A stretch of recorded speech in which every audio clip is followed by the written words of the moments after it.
Throughout Western philosophical history, sex has been seen as a mere distraction from more important matters like procreation. However, in modern times, it is often regarded as a pleasurable experience to be enjoyed at one's discretion. This shift in perception poses a significant challenge for philosopher David Benatar, as society and philosophy undergo a period of reevaluation regarding the various types of sexual experiences.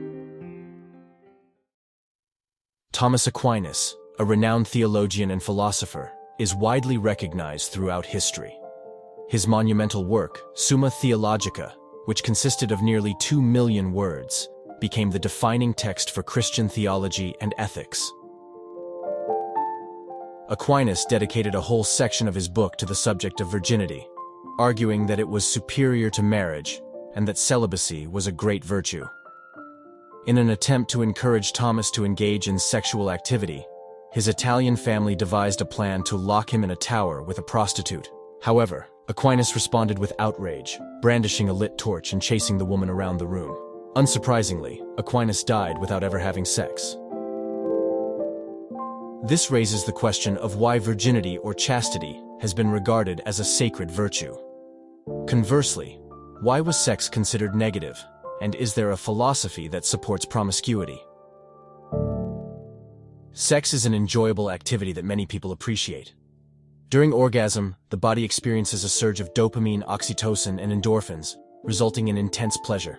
Sex is often portrayed as the ultimate worldly delight, a physiological explosion of gratification that consumes the mind with one simple thought: this is amazing. It temporarily overrides all other thoughts and mental processes, focusing solely on the pleasurable, carnal moment.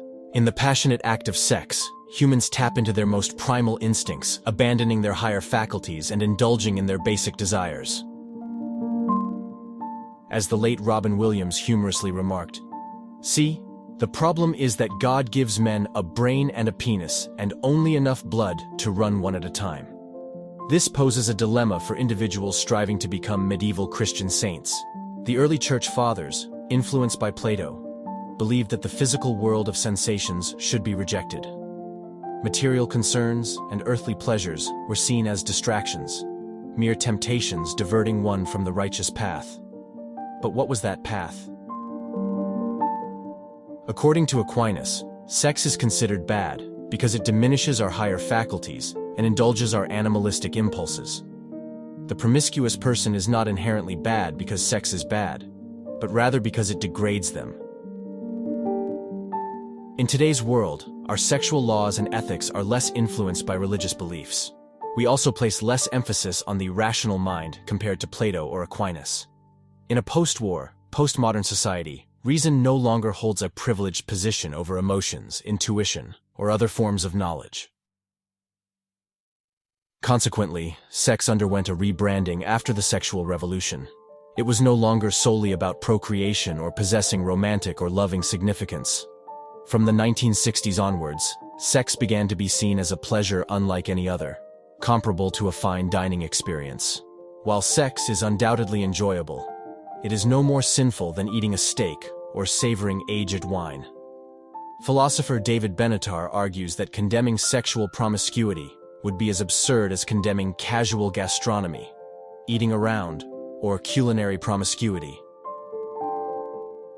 Benatar points out an inconsistency in logic. If sex is a pleasure similar to food or going to the theater, why is rape considered such a heinous crime? Rape often carries similar prison sentences to murder. However, if we view sex as just another pleasure, like eating, why do we perceive it as evil? Benatar illustrates this by saying, raping somebody for whom sex has as little significance as eating a tomato would be like forcing somebody to eat a tomato. The acceptance of sexual promiscuity ultimately hinges on how significantly we perceive the act of sex. We do not have to agree with Aquinas to appreciate Benatar's perspective. Sex is distinct from other pleasures such as food or watching a movie.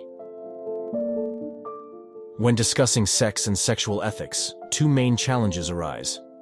Firstly, there are various types of sex, ranging from acts driven by love to those pursued solely for pleasure or procreation. Sometimes it encompasses all three aspects. Other everyday pleasures are not as complex.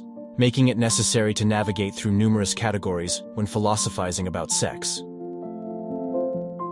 Secondly, cultural factors play a significant role. There is no universal consensus on sex or sexual behavior. Gluttony and hedonism are more socially acceptable than promiscuity, with negative judgments often disproportionately affecting women. The scale of acceptability for sex is broader than for almost any other pleasure. The philosophy of sex is a relatively new and evolving field of study. It is currently undergoing a period of recalibration. For centuries, it was either taken for granted or deemed uninteresting. However, in today's world, it is a topic that raises numerous questions for philosophers to grapple with.